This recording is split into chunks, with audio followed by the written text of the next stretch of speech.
Dari rekaman kamera pengintai, gerombolan bermotor tiba-tiba datang dan menyerang 4 orang pengendara ojek online yang sedang mangkal di kawasan Jalan Japati, Kecamatan Coblong, Kota Bandung.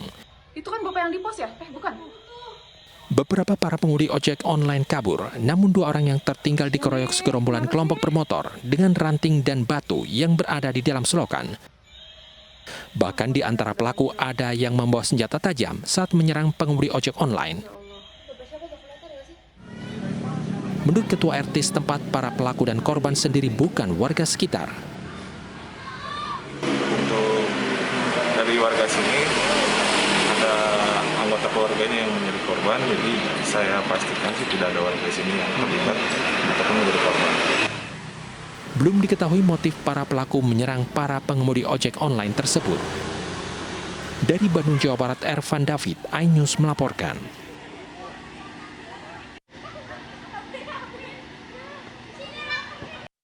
Selanjutnya pemirsa, seorang adik tega membunuh kakak kandung dengan menggunakan cangkul. Pelaku mengaku kesal karena sering dimarahi korban.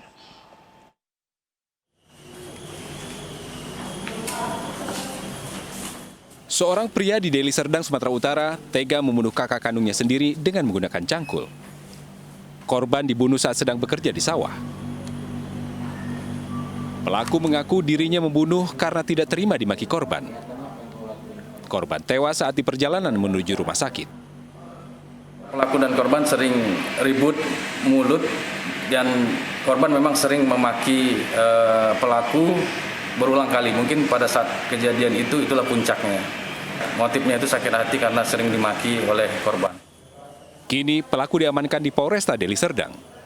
Pelaku terancam hukuman 15 tahun penjara. Dari Deli Serdang, Rizky Fauzan, iNews melaporkan.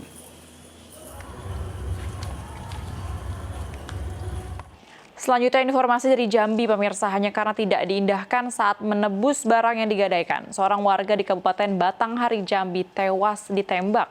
Usai menembak korban, pelaku langsung melarikan diri.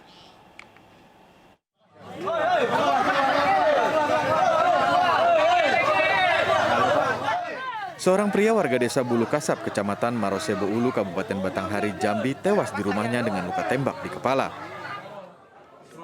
Menurut keterangan saksi mata, usai menembak korban, pelaku langsung melarikan diri. Peristiwa berawal dari pelaku yang ingin menjual pemotong besi atau gerinda kepada korban sebesar Rp70.000. Namun korban tidak jadi membeli dan gerinda hilang karena ditaruh di depan rumah oleh pelaku. Pelaku pun akhirnya pulang. Keesokan harinya, usai berburu babi, pelaku mendatangi korban dan menembaknya dengan senjata rakitan laras panjang. Barang bukti yang disita polisi adalah 1 buah proyektil peluru dan pakaian korban. Sebelumnya ada rencana menjual Grendra, mesin Grendra dengan harga Rp70.000 kepada korban. Namun korban tidak jadi membeli, sehingga Grendra itu hilang karena ditaruh di depan rumah. Menurut keterangan dari saksi-saksi tadi, ditaruh di depan rumah korban. Hingga kini polisi masih memburu pelaku yang identitasnya sudah diketahui. Dari Batanghari, Jambi, Joni Firdaus, iNews melaporkan. Pemirsa, seorang wanita ditemukan tewas dalam keadaan setengah telanjang di kamar rumahnya di Kelurahan Cipari di Kota Tasikmalaya, Jawa Barat. Penemuan mayat tersebut diketahui usai warga mendobrak pintu rumah korban karena sudah 2 hari tidak terlihat keluar rumah.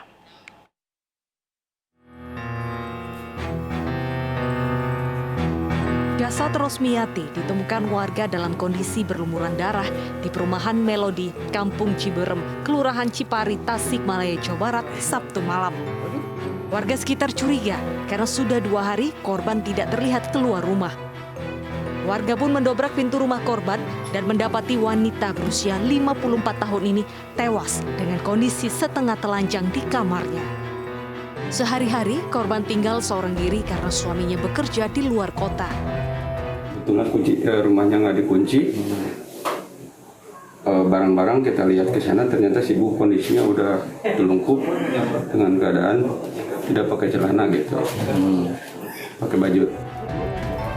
Aparat kepolisian langsung melakukan olah TKP dan memeriksa keterangan dari sejumlah saksi. Sementara itu, jasad korban telah dievakuasi ke kamar jenazah RSUD Dr. Soekarjo Tasikmalaya untuk dilakukan visum guna mengetahui penyebab kematian. Dari Tasikmalaya, Jawa Barat, Asep Juharyono, iNews melaporkan. Seorang dukun di Padang, Sumatera Barat tega mencabuli 4 anak kandungnya dan 1 cucunya. Tersangka ditangkap polisi setelah dilaporkan oleh anaknya ke Mapolresta Padang.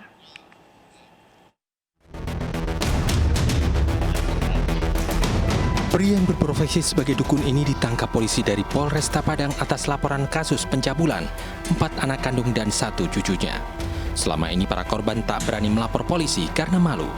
Namun setelah mengetahui pencabulan juga dilakukan kepada cucunya, para korban yang juga merupakan anak kandungnya melaporkan perbuatannya ke polisi.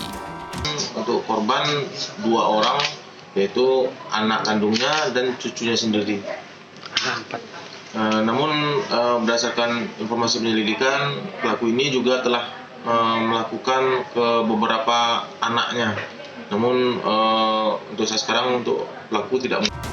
Tersangka terancam pasal berlapis, Undang-Undang Pencabulan Anak di bawah umur dan Undang-Undang Perlindungan Anak dengan ancaman maksimal 15 tahun penjara. Dari Padang, Sumatera Barat, Budi Sunandar, iNews melaporkan. Pemirsa, pengendara beca motor tewas tersetrum saat banjirop. Informasi selengkapnya akan kami hadirkan untuk Anda. Tetaplah di iNews Malam.